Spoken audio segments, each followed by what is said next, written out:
Hi, everybody. Today's Wednesday, May 13th, 2026, and our dear friend, our brother Scott Ritter is here with us. Welcome back. Thanks for having me. I want to start, Scott, with Donald Trump's visit to China. But before getting there, we may start with Benjamin Netanyahu's latest interview on 60 Minutes. When he was asked about how do you see the future of the war in the Middle East, he said, we are months away from putting an end to the war. And what does it mean when he says months away, and who's gonna fight for him, and what is the current situation with the fight in the Middle East? Benjamin Netanyahu telling you you're months away from something. I think you have to be careful because I think for the last 30 years he's been telling us that we're a few years away or months away from Iran having a nuclear bomb. So apparently his relationship with the calendar is very loose. I don't really give a damn what Benjamin Netanyahu says because he's irrelevant nowadays. We're talking about a situation where the United States no longer possesses the capacity to wage meaningful armed conflict against Iran in a conventional manner. The President Trump is running up against some very hard realities that he may be dismissive of it on the White House lawn when he says, "I don't care about the economic cost of the American people.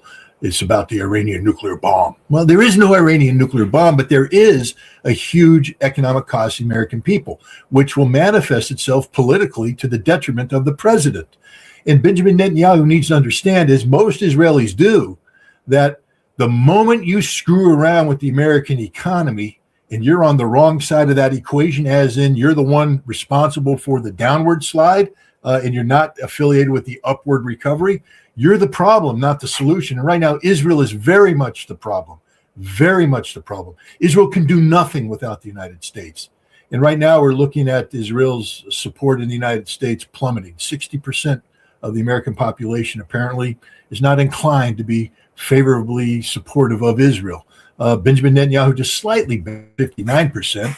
But I think the margin of error might put him over on either, But the point is, no one cares what he says anymore because his words are irrelevant.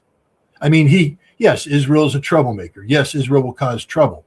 But the idea that Israel is now the driver in the seat, no. And I would also, you brought up China, and now you brought up Israel. You and I think others understand the role Israel played in fomenting this conflict. Netanyahu and his Mossad director went to the White House on February 11th and sold the president a bill of goods. And there we are. Now we're at war. The president now is holding a bag of crap. I mean, all the honey and roses that are supposed to come out of this conflict, no, it's turned into be just 100% cat shit, and it smells horrible. And the president doesn't know what to do. Israel's not the solution. It's the problem now. And Netanyahu's out of the driver's seat. But the other thing people need to realize is that there was a larger agenda at play here than just a greater Israel. Yes, that appeases a certain Zionistic element that has seized control of American foreign policy making and, has heavy influence in the deep state. But Trump is playing a bigger game, a game of global domination. I mean, it's sort of hilarious now to look back on all the lies he told us when he ran for office. Everything he said was a lie. He wasn't seeking to redefine a relationship with the world where the rules-based international order was no longer the driver, that the United States would recognize that we live in a multipolar world. No, Trump was lying the entire time. He wants to dominate the entire globe. That's his persona. We should have known it. We know who this man is. We know that he's the biggest egomaniac in the world. He can never share anything with anybody. Donald Trump wants to be large and in charge.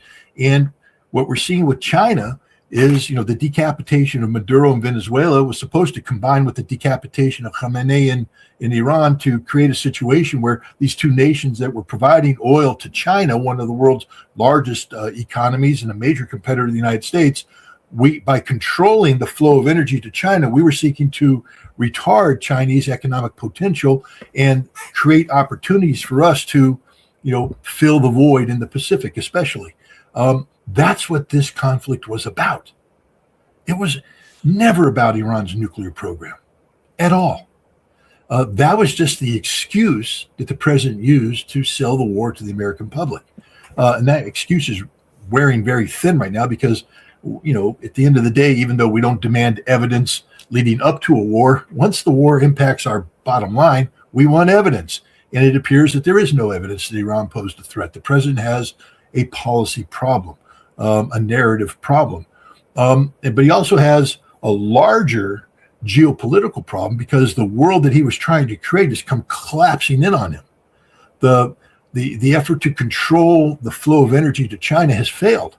I mean, yes, China is choked off, but he isn't going to China to dictate terms of the Chinese surrender, which was his original intent last month, which is why he had to cancel the trip. He's going to China basically to plead for help, to ask the Chinese, how do we get out of this? We together get out of this mess that we're in. And the Chinese, I think, will remind them that it's a mess you created, but we're here to help.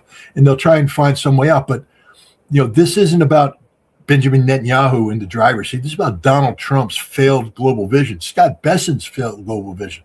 I mean, we keep talking about, Pete Hegseth, the necessity of Pete Hegseth's head to roll because of the incompetence of this military campaign. But the incompetence of Scott Bessent is playing out as well. This is a man who has consistently sought to use the energy markets to bring nations to their knees. He specifically said, we're going to bring Russia to its knees. How'd that work, Scott? Not too good, right? Yeah. And now he wants to bring China to its knees. Not working out too good, is it, Scott? And so the president, I think, is going to put his head on Bessent's head on the chopping block. He's getting just bad advice all around. But on Netanyahu, he's an aging, sick man who has no meaningful political support in Israel. He's holding on through the fabrication of security threats that have only brought harm to Israel. What problems has he solved? He hasn't solved Hamas. Just ask the IDF how it's going in Lebanon with Hezbollah. We blew up Hezbollah. We killed Nasrallah. We had the pager thing. We're so good. Wait a minute. Why are Israeli soldiers dying by the bushelful every day? Oh, because Hezbollah is alive and well in fighting and winning. They haven't solved the Syria problem. That is a very big issue. They have a new problem in the way of Turkey, ascendant. And then Iran was supposed to be decapitated, terminated. It's there. And its support for Hezbollah is growing. The linkage that was thought to have been broken when Syria collapsed has now been, reestablished. And Iran also has a very strong ally with Ansarallah in Yemen. It's not just the Strait of Hormuz Iran gets to choke off, but they can shut down the Bab el-Mandeb Strait as well anytime they want to. So it's not Netanyahu that's in the driver's seat. I think there's a Chinese professor out there talking about Israel winning the whole world. I think the guy's smoking dope because Israel's winning nothing right now. Their military has been exposed as having severe limitations. Air power was supposed to be the trump card for Israel. Well, the trump card in this conflict has been Iran's ballistic missile program, which apparently neither Israel nor the United States effectively retarded. The CIA is saying that they got up to 90% back up and running. Aragchi, who I believe more than the CIA, is it's 120%. And probably that number's gone up because he made that statement last week. What he's saying is we have reconstituted the totality of our ballistic missile force, and we've been building new missiles, so we're stronger today than we were when the conflict actually started. That tells me that Israel and the United States are on the losing end of this equation. The United States is now having a debate internally about what we got left. According to Senator Mark Kelly, we ain't got nothing left. That's according to the Pentagon classified briefing. Now, people are mad because he's telling the truth. They didn't want the truth to be out because they wanted to lie to the American people in the world and project a sense of strength that doesn't exist. But we don't have sufficient quantities of long-range standoff weapons. We burned through the arsenal. We're now unable to even pretend to think we can go to war with China.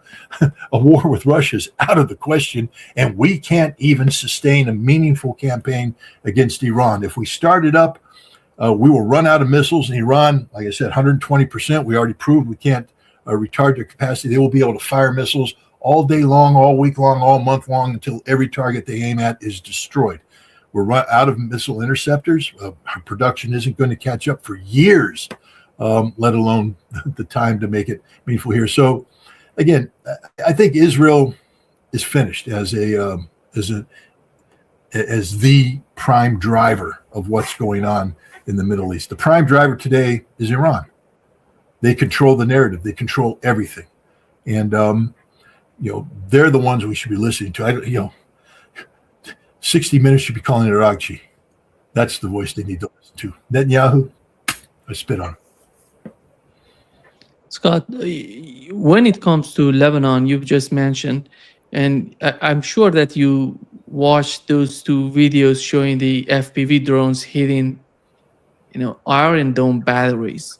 And Iron Dome was supposed to hit these drones, but it seems that they're not able to see or to hit these FPV drones. What is the problem with Iron Dome? We're not talking about the THAAD system or Patriot system. We're talking about Iron Dome dealing with rockets and drones. Well, Iron Dome was supposed to deal with Iron Dome was created not to shoot down Scud missiles, but to shoot down Katyushkas and the homemade rockets that Hamas was firing. Basically, what both Hamas and Hezbollah would do is take these inexpensive, inaccurate rockets and flood the zone, and fired at an area and rain down on the ground, and some of them would hit, most of them wouldn't, but it was terrorism from the standpoint of the Israelis. Iron Dome was designed to eliminate that threat, to create an affordable means of shooting down these low-cost threats. Now, if you have a drone that flies into the field of view of Iron Dome's target acquisition radars, of course, they can be shot down too. And if you have, a larger missile come in and dispense multiple warheads that come in, Iron Dome can also, in theory, be effective there. Although I think the intercept rate is too high for the Iron Dome system to handle. You need other missiles to do that. And we don't have enough of those. But the FPV is coming in very low to the ground. And it comes in literally under the radar. And once it gets past that radar, as you see, they have free reign. The Hezbollah, I've been following this because I've been following drone warfare for some time now, both in Ukraine and in Russia, the way they fight there, seeing what the United States is doing in terms of adapting to this reality. And so I watched the early Hezbollah drones with interest because, it takes a while to get used to operating a drone. The patience, it's like anything. Once you get a comfort level, the first time you fly a drone behind enemy lines, you're like, I got to act now. Something bad's going to happen. I got to act now. And what you have to cope with as a drone operator is you're going to lose drones because that's just happens. The Israelis have taken the Ukrainian, but because the FPV drones right now are fiber optic guided to get through electronic warfare jamming. And so, what the Ukrainians have done for some time now is to stretch the razor wire, barbed wire out, and then just have an automatic motor and it twirls. And as a FPV drone flies over, the fiber optic cable, of course, lags behind and droops. And as it flies over this wire, it gets caught up in there, it spins it up, and it'll break the wire, and then the drone will crash. So, the Israelis are doing this. So you're going to lose drones. That's just so the first thing you have to learn as an operator is if you're flying and the drone goes dead, call up another one. Start over. You're going to lose drones. So don't treat each drone as $1 million piece of equipment that has to deliver on the goods. The other thing is once you get there, don't panic. Search out your targets, prioritize your targets. You're there. The reason you're there is they don't have the ability to shoot you down. Take your time. The early Hezbollah FPV drones were marked by a sense of urgency. And so they would come in and literally dive at the first target they saw, bypassing other targets. What you see now is this maturity. It's almost as if they're mocking the Israelis. We're here. And it's a trick that the Ukrainians and the Russians play on each other. the sound of the drone it has a terrorizing impact. And if you look at both videos from both sides, when they hear that, you got the full attention of everybody on the ground. They're now totally focused on, trying to shoot this thing down or trying to make sure it doesn't hit them. Singular focus. And both sides, I think, get off on that. I mean, I think it's an empowering thing for a drone operator to watch guys on the ground panic because you have a drone flying around that can kill them. Hezbollah today is very mature in their drone operations. The videos you see right now show a patience, a maturity, knowledge of the Israeli operations. It's just been fascinating to watch the growth of this happening. The Hezbollah has become a very sophisticated operator of FPV drones, which, as we're seeing, are some of the most impactful weapons on the battlefield today. Because the Israelis, it's the same thing that happens. The Israelis were doing their traditional infantry armor assaults on fortified Hezbollah positions, and Hezbollah fights back in traditional ambushes. And it's very costly for the Israelis. So the Israelis are pulling back, but there is no safe zone. That's the beauty of the drones. The drones take the battlefield where, the force-on-force area, the red zone, and they extend it back. And I think the Hezbollah FPV drones are operating up to 20 kilometers deep. In Russia and Ukraine, they're going 50, 60 kilometers deep in some cases. And if Hezbollah can start projecting FPV drones 60 kilometers into Israel, Israel's going to have a big problem because there will be no safe zone. This is one of the things that's happened in Russia. People say, why are the Russians so slow? Well, gosh, guys, why don't you try fighting in drone warfare? You don't get to drive your logistics up to the front lines, offload, and go into combat anymore. You're offloading 15 kilometers shy, and then the troops have to move in on foot or come in with light vehicles to escape the drone blanket, and come in there. You can't mass troops anymore because mass troops invites drone activity. And so the whole war has been broken down into little penny packet combat activities taken across a broad front, which the Russians are winning, but it takes more time. Israel is going to find out right now that it can't sustain frontline combat with Hezbollah anymore because to generate the force creates opportunities for FPV drones. And then, in order to get that force up there, you've got to go through a 20-kilometer highway of death. There's southern Lebanon. It's not like a wide network. There's only a handful of traffic corridors that the Israelis can operate on, and if those traffic corridors start being interdicted by Hezbollah drones, the Israelis have a problem. And these videos prove that.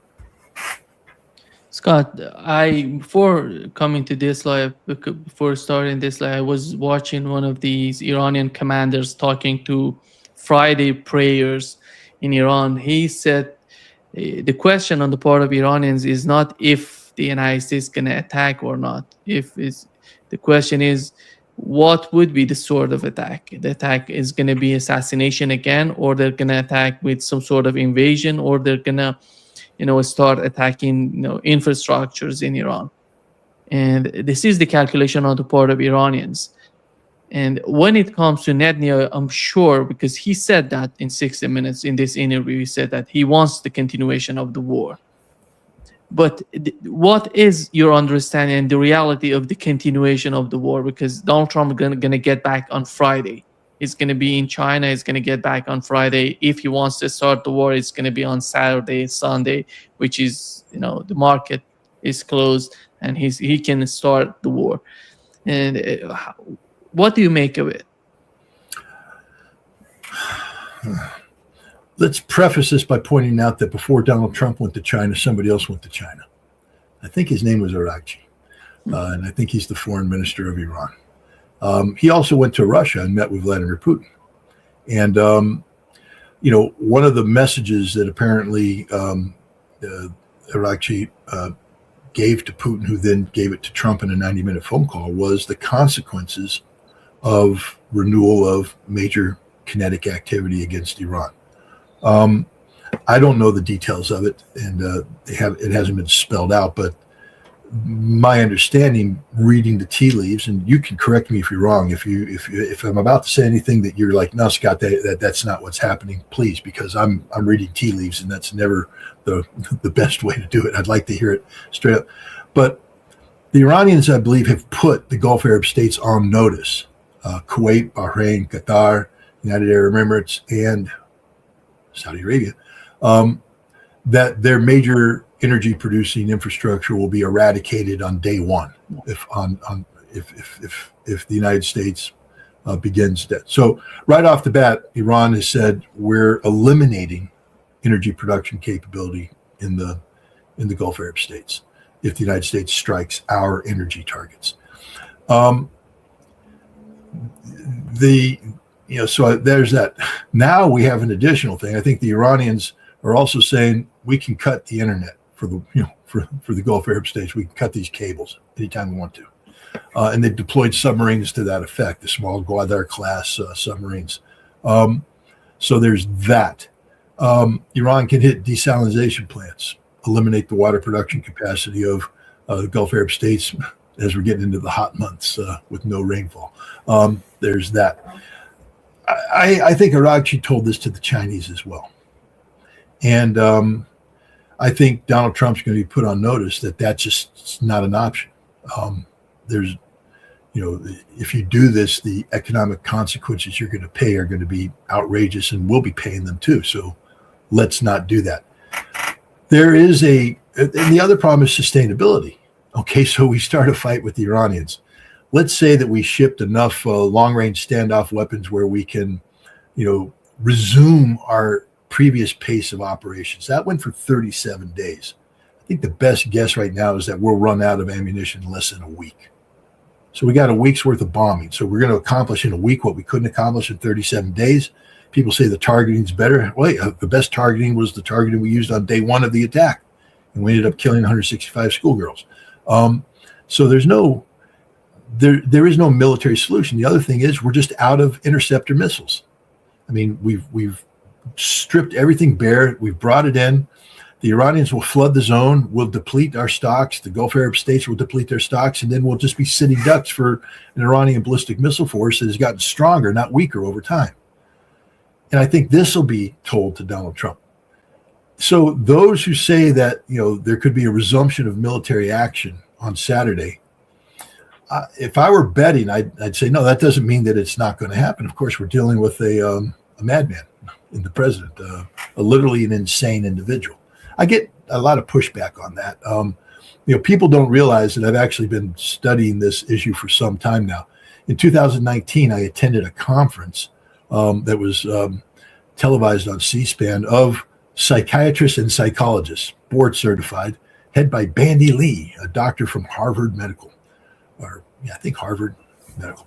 And they were making the case that Donald Trump was a malignant narcissist and that he manifested in a mental illness. Now, at that time, I pushed back.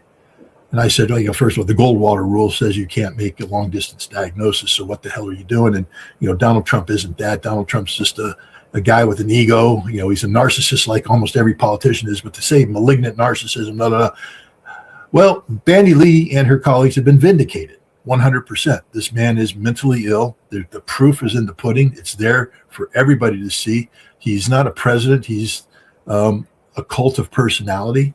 I just came back from Washington, D.C. That son of a bitch drapes his image over buildings as if he's some sort of god or, all looming Caesar face there. Donald Trump looking down on you.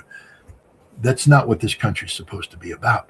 This is a man who tries to bribe senators to get his name on tunnels and railroads and airports. Why? Because it's a cult of personality. So we don't know how he's going to respond. It's very difficult as a geopolitical analyst or a military analyst or an energy security analyst to think logically when we have to deal with the mentally ill because they don't think logically.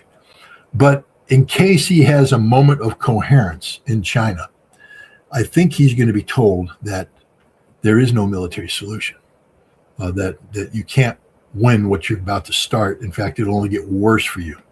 And I think Donald Trump is, one of the ways that the narcissism plays in favor of a peaceful outcome is hopefully people are telling him, Mr. President, your legacy is on the line here. This isn't just about a defeat against Iran. We're talking about your political defeat at the polls in November that could lead to the demise of everything you've worked for. That the Trump brand will be torn down. There will be no Trump going forward. You will be eradicated from the history of the United States. And maybe that's enough to get him to say, well, maybe let's seek peace and to change. I think he's playing a hard game. Donald Trump has a tendency to come in hard and then back off. He's not very good at the bully road. He got lucky in Venezuela. Frankly speaking, he got very lucky. That CH-47 MH-47 should have been shot down and everybody in it should have been killed. Instead, a brave pilot completed the mission and they were able to do it. But imagine if that helicopter had gone down and 30 to 40 Delta guys died with it. Where would we be? A whole different world. So he got lucky in Venezuela and his luck ran out against Iran. So, this is a man who there is no military solution. He needs a political solution. And I think the Chinese and the Russians are going to work with him to give him that. They're not going to do it directly. Of course, that's not how diplomacy works. But look, we know Vladimir Putin's a very smart man. We know, if you listen to his Victory Day speech, how he was stroking the ego of Donald Trump. Because he knows that's how it's just smart politics. And I think Xi Jinping, look, there's a lot that can be said by China right now about America, about American policy. And if you notice, the Chinese have been relatively silent going into this week. They're not, they're pulling their punches. They're not coming in for the knockout blow because they recognize the necessity of a brokered deal. And they want to be in a position to broker that deal. And you do that by working with Donald Trump, not against Donald Trump. I think the response of Iran to the proposal, to the U.S. proposal, which little Donald Trump said it took 4 days to respond, but it basically, they needed less than 10 minutes to prepare that document. And this shows the timeline on the side of Iranians and the timeline on the side of Donald Trump. They're not just matching each other. And when it comes to Scott, because looking at what Iran is talking about, putting an end to the war on all fronts, sanctions, frozen assets, it's not in the hand of the US president. That's why I think they're talking this way. They want something, if they reach some sort of agreement between two countries, not two presidents, because they had that failed experience with the United States, with JCPOA. They had it signed by the President of the United States, Barack Obama, and then Donald Trump withdrew from the JCPOA because it wasn't ratified by the Congress. This is the mindset right now in Iran for those people who are hoping to have some sort of agreement with the United States. Yeah. What is your understanding of that? I'll go off of Sergei Lavrov's comments. The United States is agreement incapable. So if Iran is seeking that kind of agreement, it's never going to happen, not under Donald Trump, and frankly speaking, not under any Democratic leadership. The United States, it's not just the president that's agreement incapable. The United States is agreement incapable. That's just a reality. So the best Iran's going to get is a deal, and that deal in 75 cents, I guess not even 75 cents anymore, $7.50 gets you a cup of coffee. That America's word is not its bond anymore. We're a nation of liars, cheats, we deceive. But people will make a deal when desperate. So the best Iran can hope for is a deal of desperation from an American president. But if Iran's waiting for America institutionally to rise up and do the right thing, it's not going to happen. We're agreement incapable. The deep state has populated the decision-making centers in America with people who believe in the nobility of American hegemony, the inevitability of American domination. We are the indispensable nation, and people still believe this nonsense. And they don't understand that the world's seeing through it. I mean, there's no more facade. There was a time, as Mike Carney, the Canadian Prime Minister, noted in his speech at Davos, where the world played along with the rules-based international order. But he said, we always knew it was fake. We always knew it was just about the America, using us to position itself to be a global, dominant leader. But as long as we got the crumbs thrown our way, we went along with it because it appeased us. It made us feel happy. But Canada has called it out. They know who we are. Europe knows who we are. All of our friends, ostensible friends, know who we are. And we're the worst nation in the world when it comes to integrity, honor, commitment. We can't be trusted. And yet, you have to deal with us. I was asked by a Russian, how do you deal with America? If America's agreement incapable, do you ignore America? Well, let me ask you this question. How do you deal with the weather? Do you ignore it? You can't ignore the weather. It's there. When it rains, you put on a raincoat. When it's hot, you dress in layers and you deal with that. When it's cold, you put on a coat. America is the weather. Unpredictable, ever-changing, sometimes stormy, sometimes not. But you can't have an agreement with the weather. The weather will not adhere to any agreement. The weather will break every agreement because the weather's incapable of having an agreement. There's the United States. We're global weather. And people just have to deal with this right now. And I think Iran's going to have to adjust to that. I mean, I understand where the Iranians are coming from. I understand their inherent disdain for the United States because we have violated everything. Not just violated. Nima, you know this. We committed perfidy. We said, let's have an agreement. And while we were talking about agreement, we bombed twice. So, I know where the Iranians are coming from. I'm just giving you my honest assessment. If you think you're going to get an institutionalized agreement out of the United States, you're not right now. We're agreement incapable. The best you're going to get is a deal of desperation. And at this point in time, I think China and Russia are willing to accept that. I mean, China, there's a little bit of desperation in China right now because they need this energy to get flowing again so that their economic machine isn't disrupted. They don't need a recession. They don't need a depression. They need to continued growth. And now's the time for continued growth because you're looking at opportunities, global opportunities, emerge everywhere around the world. And China really is the only economic power capable of, meeting these demands. This is their chance. This is their moment. But they need the Strait of Hormuz to be opened up.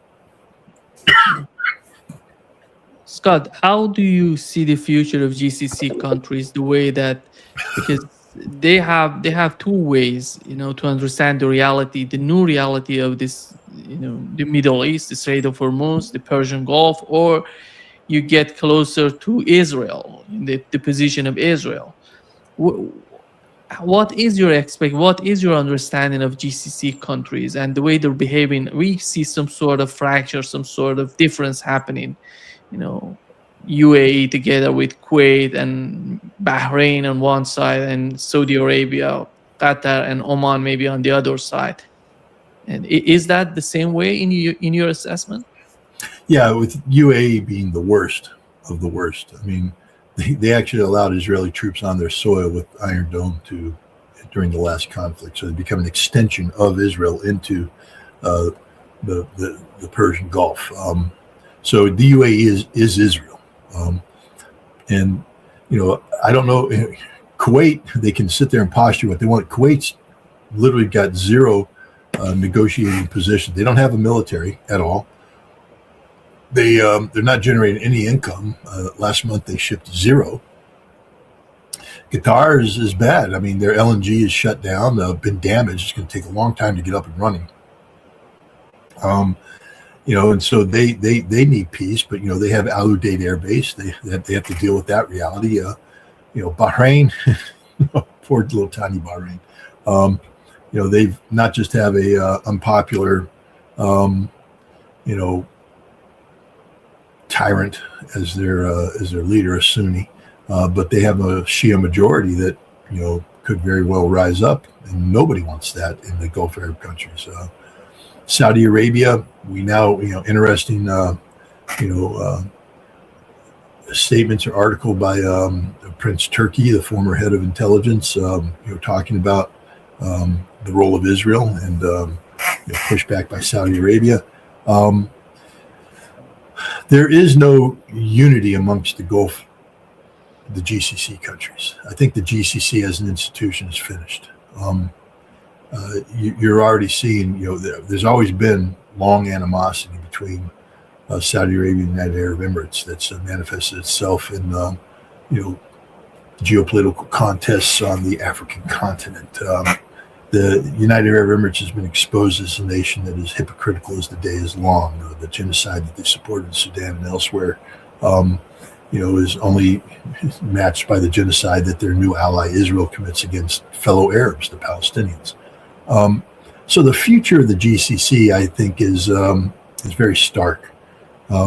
First of all, we just need to recognize that none of them are democratic countries. None of them. That they all have these royal families that had been given the throne by British imperialists, and they're still beholden in many ways to Britain and to the United States for their security. They're people who have no legitimacy other than the fact that they have a lot of money that's generated from the wealth of their resources that allows them to create little bubbles of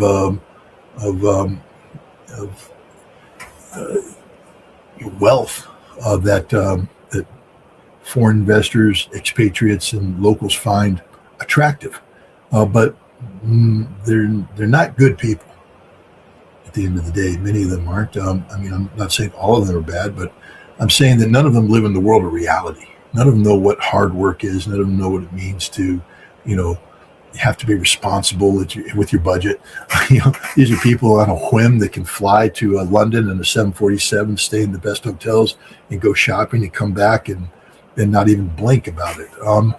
They don't live in the same world as we do, and they've been able to build up this artificial bubble of wealth and significance under an American umbrella of security that no longer exists. And I think they're waking up to the fact, everybody but the United Arab Emirates, although I think they know what the reality is, but they're so heavily committed to the Israel-American axis that they can't pull back. But the other GCC countries are, I think they're waking up to the reality that the world has changed and it's not going back to the way it was. And that if they're going to survive, if these, political and economic elites are going to stay in power, they're going to have to adapt to this new reality. And that new reality is that Iran is here, Iran is not going away, and that they're going to have to learn how to live in peace and harmony with Iran. Maybe not best friends, but not enemies either. And that the role played by the United States must be diminished or eliminated altogether, that the day and age of American military infrastructure dominating the region is over. That in order to move forward with Iran, that you're going to have to send the American military packing. So that's what I think is happening right now. And it's very interesting to see the role that Saudi Arabia is going to play in this. But it's also interesting to see what role Turkey is going to play. People have to remember that Turkey has close relationships with the Qataris. Turkey is a regional player as well. So there's a big Turkish military presence in Qatar. So they're there. But I just think it's a brave new world right now in the Persian Gulf, one where Iran is dominant. And you have all these people right now that refuse to acknowledge that. I mean, the president calls anybody who recognizes reality a traitor, treasonous. And then you have a bunch of think tanks. I mean, look at Robert Kagan. He wrote a big article in the Atlantic that says, checkmate Iran, making it sound like Iran did everything right. But his solution isn't to work with Iran to create a better world. His solution is a bigger war. A bigger war. There's not going to be a bigger war. Where are the troops going to come from? In order to generate the 1.2 to 2 million strong army America would need to actually physically occupy Iran, if that could even be done, we don't have that military. We'd have to go into conscription, and the American people aren't, I don't think, ready to die to invade Iran. For what purpose? Why? It hasn't been articulated. It's not as though Iran carried out a Pearl Harbor attack against the United States. We carried out the Pearl Harbor attack against them. So I think it's a new world, and the the GCC countries are going to have to adapt to this world. And I don't think the GCC is long for this world, because you can't speak of a GCC whose existence is predicated on opposing Iran continuing to exist when Iran. It's like saying NATO can exist and have good relations with Russia. It's impossible. NATO will never be able to have good relations with Russia. So if Europe wants to have better relations with Russia, NATO has to go away. And if the Gulf Arab states want to have better relations with Iran, the GCC has to go away. Yeah. You remember Russia, one of the main objectives of Russia in this war in Ukraine was to reach a security architecture for the region. They're basically, China and Russia together with Iran, they're talking about a new security architecture for the Persian Gulf. And do you see it would be the same way that we've been witnessing with the case of Russia, which, one party doesn't want to participate in that sort of security architecture, which I'm talking about Europeans. They're not willing to cooperate with Russia to reach that sort of agreement. But how is that going to, putting that case of Russia aside, how is that going to get these countries in the Persian Gulf coming together and having a new security architecture? Is that going to happen, in your opinion? Well, first of all, I think you say put aside Russia, but we can't. We have to start with Russia and Russia's relationship with Europe. Your assessment of Europe not being prepared is dated. Yeah. Because right now, as we speak, Europe's getting strangled economically because of the energy. Exactly. Yeah. And what we see more and more is Europe saying, we got to learn how to talk with Russia. And you have Europeans saying, we have no choice but to talk about how we can get back on, and start getting Russian energy flowing in. It's required for our survival. They're literally dying, the conflict in the middle. Yeah. So now we have the Gulf Arab nations. And it's sort of they don't need Iranian oil, but they need Iran to give them permission to sell their oil, to sell their energy. They're dying. They have no future. They're going to have to do business with Iran. This is the thing. There is no alternative. They could choose a path of confrontation where they seek regime change in Iran, but that's already been tried and it failed. Then Iran is on a different level of escalation management now. They manage their escalation up to the point of no return. But the next time this war starts, I think Iran crosses the point of no return and eliminates the Gulf Arab states as economically and politically viable nations. And I think the Gulf Arab states are starting to recognize this reality. And therefore, there is the absolute necessity of normalizing relations with Iran under a new paradigm, a new security architecture. So I think, in a way, Europe and the Middle East are both facing the same harsh reality. How do you adapt to a world where the United States is no longer present and no longer capable of providing the security guarantees that it once did, around which you built everything? Now you have to take responsibility for security. And by doing so, can you sustain the hostile posture that Europe, for instance, has against Russia and the Gulf Arab states have against Iran? The answer is no, you can't. You're going to have to learn how to, de-escalate and work in peaceful harmony with Russia in the case of Europe, or Iran in the case of the Gulf Arab states. You've mentioned that Donald Trump is not going to get any sort of agreement, or he's not capable of making a new agreement with Iran, but you believe that he may get a deal with Iran. What does that mean for the United States and for Donald Trump himself, as he's headed toward the midterm elections in the United States? And we know what's the tone, what's the understanding of American people right now. Well, understanding that, as I said before, it's impossible to accurately describe what's going on inside the brain of Donald Trump. And you can't really answer that question unless you know what's going on inside his brain. And B, I don't pretend to speak on behalf of the Iranian nation. I mean, they get to make their final decisions. And I've heard Iranian officials say, we're not here to create a politically viable off-ramp for Donald Trump. Because that's something I've been saying, and I continue to say, that the only way this war comes to an end is if people make it politically possible for Donald Trump to declare some sort of victory. Now, what are the two issues that are the most important right now? Nuclear and Strait of Hormuz. On the nuclear, I think the key here is for Donald Trump to be able to tell the American people that the pathway for an Iranian bomb has been closed permanently. And the deal that the Omani government had been able to help facilitate, negotiate as of February 26th did just that. And that means that from a purely political standpoint, the president is going to say he got a better deal than Barack Obama did. And that's a political victory. So I think anything Iran can do to make the February 26th agreement reality. And there may have to be some other things. First of all, we don't know the total details of what was in February 26th, but,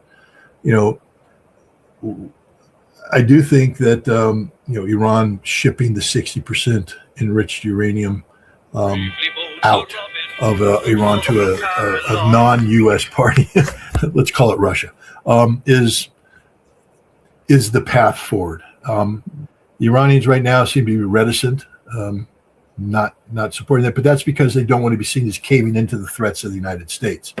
But if this issue is pitched a different way, perhaps with a middleman, Russia or China or both, pitching it, and the president is told maybe don't declare victory till after the deal is consummated, I think you can solve the nuclear problem. I don't think it's an insurmountable issue, regardless of what the president says. I think it's actually one of the more easily resolved issues. Strait of Hormuz is more complicated because Iran can't give up the control that it now manifested, because that is the key to their deterrence against continued conflict. But it's very difficult to imagine any peace agreement where the world and the Gulf Arab states allow themselves to be held hostage by the whim of Iran. So I think there's a compromise there. This is where I think the Chinese will step in, offer certain reconstruction incentives for Iran, work with the United States to get sanctions lifted, not in the long term, but in the short term, to get frozen assets unfrozen quickly, and in exchange to have Iran agree to some sort of joint stewardship of the Hormuz Strait with maybe Oman, which they've already talked about. Some sort of compromise there where it's not 100% Iranian controlled, where there's a joint thing and it's based upon, even though the United States is agreement incapable, I do think that China can create an agreement within the GCC states and Iran regarding the implementation of some sort of deal with the Strait of Hormuz. And if you solve those two problems, everything else resolves itself, because Iran doesn't, can insist on having U.S. bases. That creates a political problem. But the reality is the U.S. isn't going to be able to keep their bases in the region because they've been blown up. And for these other states to be part of this Hormuz project, maybe you can't have, military bases on your soil or something of that nature. So I think, the United States footprint will be reduced significantly, which again is one of the Iranian demands. When it comes to sanctions being lifted, I think you're going to see the nuclear sanctions go away. I think it's going to be the missile sanctions might stay in place. One of those unspoken things where we don't talk about them getting rid of their missiles, but we're not going to reward them. Some sort of compromise there, but it'll go away over time, because I think in the long term, what the Russians and the Chinese are going to tell the Iranians is the closer you embrace us, the more difficult you make it for Israel and the United States to resume military operations down the road. If you want a security guarantee, then pivot to the east, embrace, and start investing, start becoming part of that system. And you'll make it impossible for the United States and Israel to talk about resuming conflict. And once you get the Gulf Arab states to agree to peaceful coexistence with Iran, you undermine the Abrams Accord, which means now Israel's in a huge problem. It's like, going to buy a new house thinking you had a collateral to put up for it, finding you have no collateral. The Abrams Accord is the collateral for Greater Israel. The potential of economic development and prosperity. When that shuts down, there is no more economic prosperity, no more economic development. And Israel's not talking about sustaining greater Israel. It's about surviving as Israel, currently exists. Is that even possible without the Abraham Accord? And I think the answer is no. But this is, I think there's a grand bargain to be made there. I also think that the United States and Russia, that Russia stepping in to help out the United States will put more pressure on Ukraine and the European nations to accept terms that will be acceptable to Russia, and Trump will get a twofer. And that's the other way you sell it to the American people is I broke the global paradigm. I helped resolve the Iranian problem that nobody else has been able to do so. And I also get credit now for bringing an end to the war with Russia. Because that's all the malignant narcissist want is credit, to be honest. To stroke his ego. He doesn't care about, he's not smart enough to understand the substance. Stroke his ego. I'm all in favor of that right now if it brings about a just and equitable peace for Iran and for the region. Scott, as we talk, we know that Lavrov is in India. He just arrived in India, and Arakchi gonna be there. The foreign ministers of BRICS countries gonna, have a meeting there on May 14 to May 15, 2 days of meeting. And when it comes, Donald Trump, you remember that Donald Trump was so much concerned about dollar and the future of dollar. And right now with the new war in the Middle East, I don't see, I see these BRICS countries coming together the way that they need some sort of alternative. They have to do something about it. And how do you see BRICS finding its way? Because we have all these countries together. We know the differences among these countries, and they're not perfect. But they understand perfectly their differences, as we saw with the case of Russia and India during the war in Ukraine, as we saw with the case of Iran and India during the war between Iran and the United States. India somehow been tricky toward Russia, toward Iran, but after all, they're part of BRICS. And you don't see any sort of tension between Russia and India, between Iran and India, because the states, the two governments perfectly understand the position of the other. And these countries are getting together. What is the BRICS? What is the future of BRICS? And how do they see a better future for the peace and prosperity of the countries who are part of BRICS?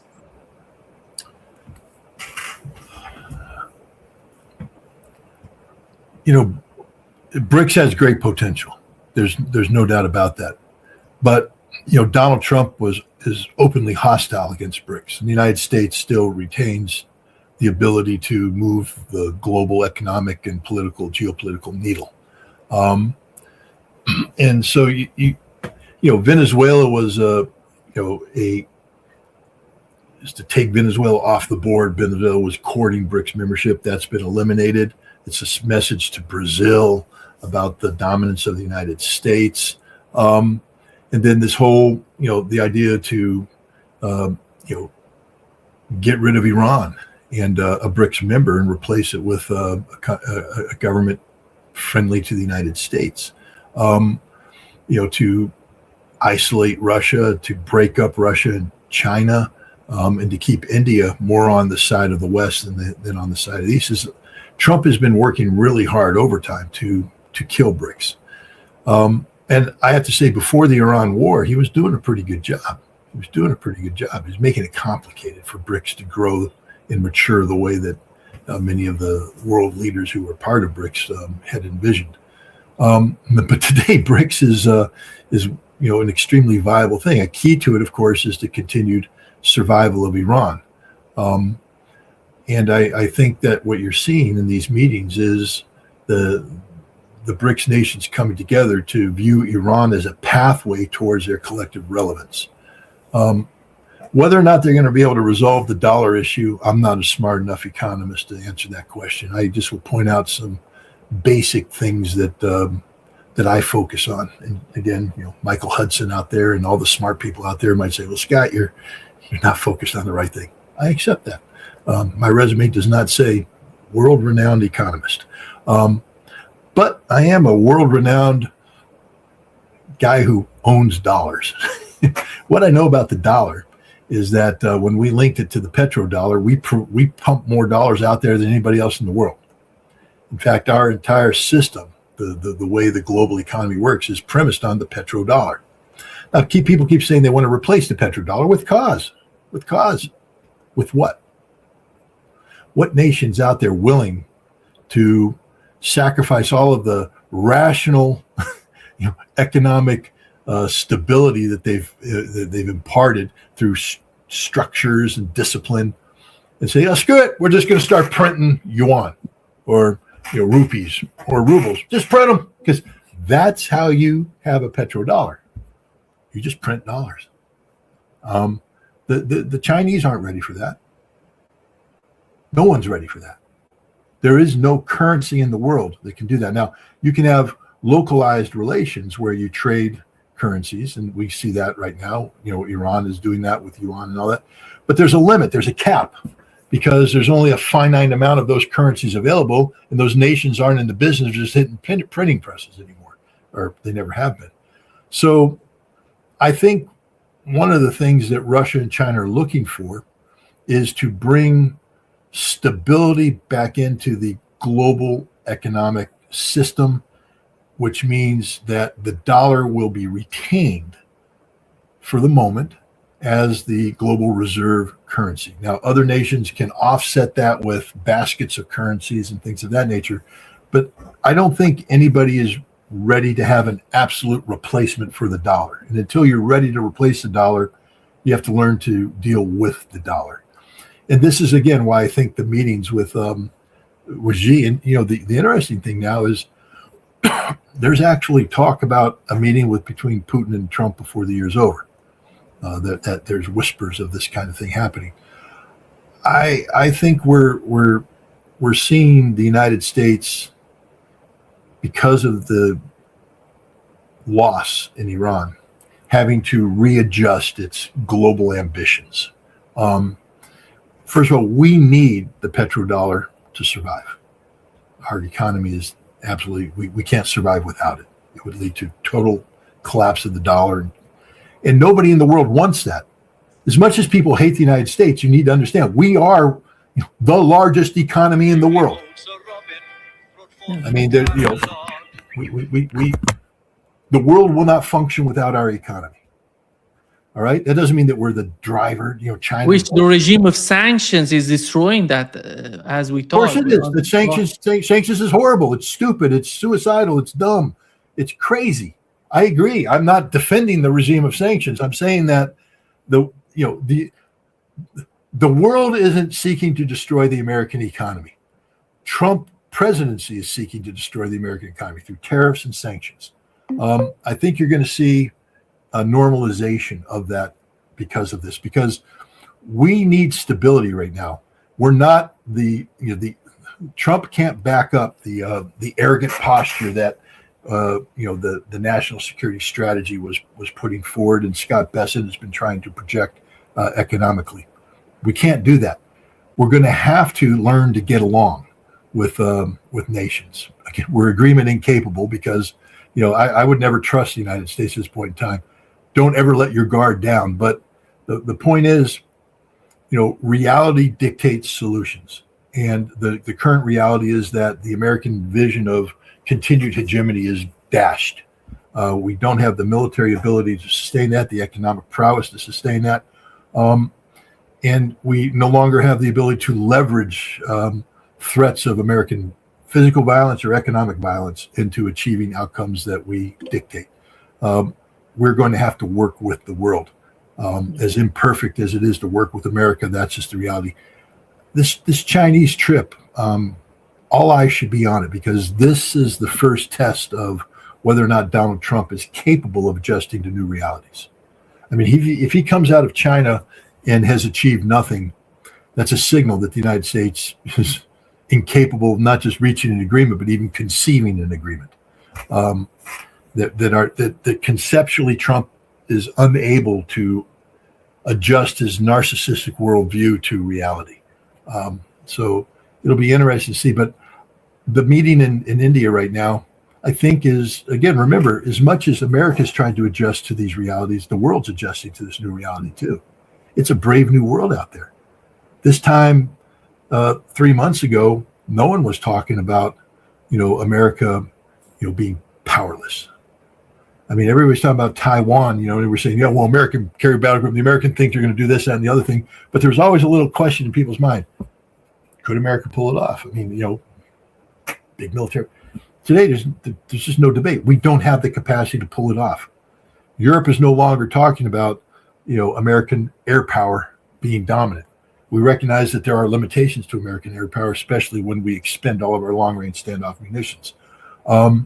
So Europe is now, talking about how to go it alone. What's going to happen to AUKUS? What's going to happen to the Quad? What's going to happen to the tripartite agreement with South Korea, Japan, and the United States now that we stripped all of the air defense systems out of there? We just told the Japanese, one of their big things was the ability to guarantee to strike back. If they were struck by North Korea, to have their own capability to strike back. And this was premised on 400 Tomahawk missiles that they were buying from the United States. And we just told them, no, you ain't getting them. And the entire Japanese strategy was built around that. Now they have to reconsider it.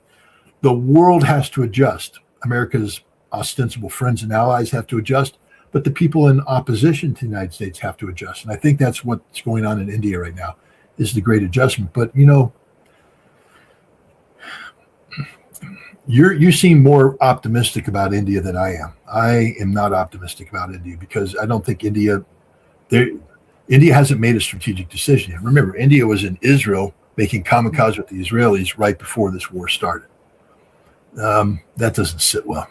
And India is problematic when it comes to China and Pakistan. I mean, I think Pakistan is one of the great superstars of this crisis. The leadership that Pakistan has shown, the maturity that Pakistan has shown, the ability of Pakistan to work with the United States, with China, with Russia, with Iran, and others to create the potential for a diplomatic solution. If ever there was, an entity that deserved the Nobel Peace Prize, if this conflict can be brought to an end, I think the Pakistani leadership deserves collectively the Nobel Peace Prize for the role they played in making peace possible, because it's amazing what they've done. Superb diplomacy. But, India is problematic. I mean, India is a problem child. It's big, it's powerful, but they don't know where they want to be in the world. And as long as India is indecisive like that, now maybe this meeting will, be the beginning of India's, transition to being serious about BRICS. But right now, India is not serious about BRICS. Not serious at all. India is more serious about, G20 viability and, hoping against hope to get an invitation into the G7, which will never happen. India's also continues to lobby for relevance at the Security Council, and they feel they need the United States support to get that.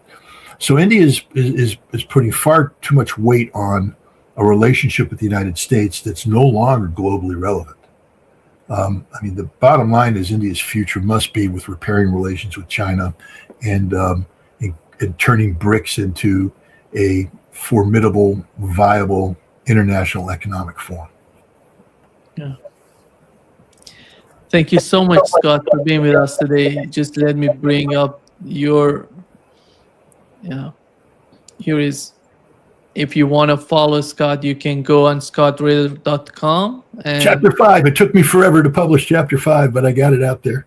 But, there is something like a donation. You can go there and donate and help Scott, because he's doing a tremendous job. He's doing everything, he's informing all of us. Let me just make a pitch on that, because I have a trip coming up soon. People will find out why I'm not committing to the day. Let me just put it this way. The Ukrainians have tried to kill me 3 times, and I don't want to help them on the 4th. So I'm not as detail oriented as maybe I should be, but there's a trip coming up. The trip seeks to comprehensively reset my database when it comes to Russia. I've traveled to Russia a lot recently, but it's primarily Moscow and St. Petersburg. doing interviews, but it hasn't been the deep dive into Russia that I actually did in 2023, 2024. So I'm operating off of perceptions and insights that were developed 2 years ago, more than 2 years ago. And as an analyst, I have a duty and responsibility to update that. And so I have a trip coming up that's designed to do just that. But I go as an independent journalist. I don't. I'm not sponsored by anybody. Nobody pays my airfare. Nobody pays for my hotels. They don't pay for my food. They don't pay for anything. If I interview somebody, I book the studio. I pay for the videographer, the whole thing. And it ain't cheap. But if you think what I'm doing is important, and I feel, look, my daughter just gave birth to I got a granddaughter now. And, whereas in the past, what I did was more of there was a sense of moral responsibility as a global citizen, but it was also based upon, just intellectual curiosity, meaning that I do this because it interests me.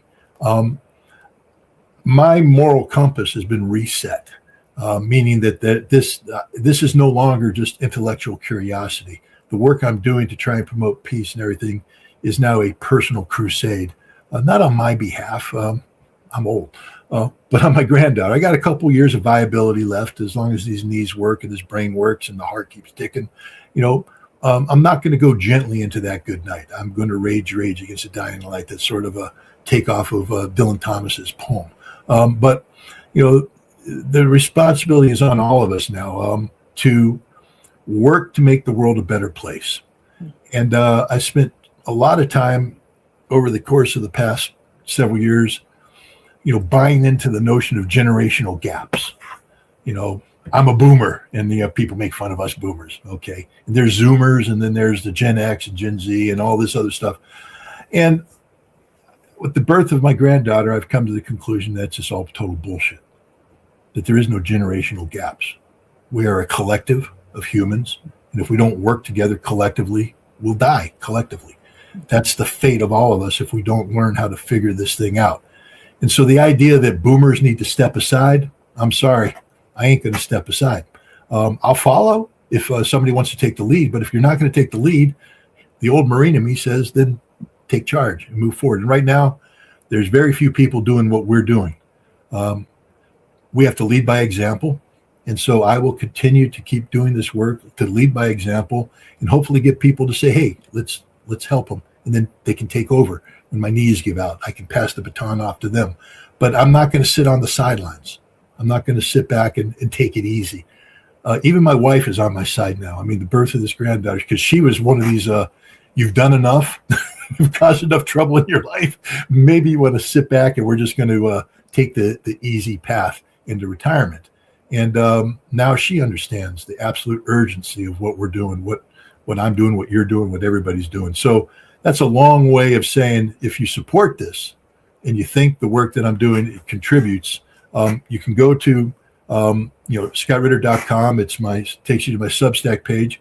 The subscription is free, so you can get access to about 90% of what's up there on the tabs for free. It doesn't cost you a thing. A paid subscription pays my salary. That means that the lights, the computers, the roof over my head, the food in my refrigerator, that's what pays my salary. The donations allow me to travel. The donations are purely to support taking independent journalism on the road. And right now there's a need. I mean, you always need a paycheck, but there's a bigger need for donations than there is for paid subscriptions because I've got this trip coming up and there are certain fiscal realities that manifest themselves. The ruble gets stronger. That makes it more difficult for me because that means that what it used to cost X amount of dollars costs X plus.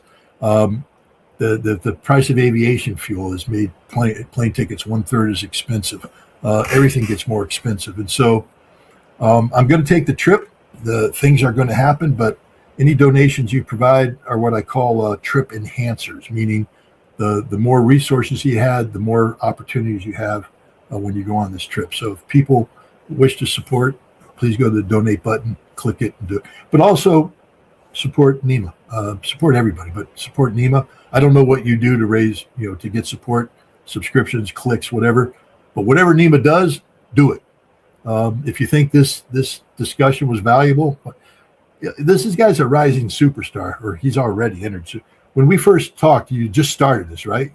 Exactly. It was almost like a hobby for you. I mean, it was like, I'm bored in Brazil. What am I going to do? I'll just do this little dialogue thing. But you've turned into an institution that, I mean, the whole world respects the work that you're doing. And what you're doing is important, because I love the title, Dialogue Works. It does work. Dialogue works. Works for what? Works for peace. And so help Nima promote dialogue. Give him the opportunities to interview better people than me. There's people out there right now. I come back because he's a friend. He asked me, we do it. But at some point in time, I'm going to become irrelevant. But keep Nima viable so that more people come in and talk to him. Get the bigger names out there. Get the better analysts, and get this dialogue thing working. But that can only work if you support them. It doesn't happen in a vacuum. And support everybody. I mean, we brought up other names. We speak about Larry Johnson. We speak about Judge Napolitano. We speak about Garland Nixon. We speak about Danny Haiphong. Everybody. This is the tip of the spear when it comes to independent journalism. These are the people that create the opportunity, Glenn Deason, to have dialogue outside of the controlled framework of mainstream media. Support independent journalism. You'll keep this kind of discussion going well beyond the time when my knees stop working, my brain goes.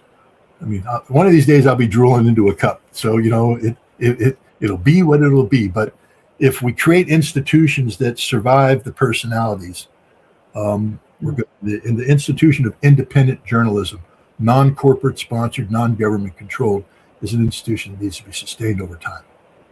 Yeah, exactly. Yeah. Thank you. Thank you so much, Scott. Great pleasure, as always. Thanks. And hopefully I won't be drooling in a cup next week and we have another conversation. Yeah. See you. Okay, have a good one.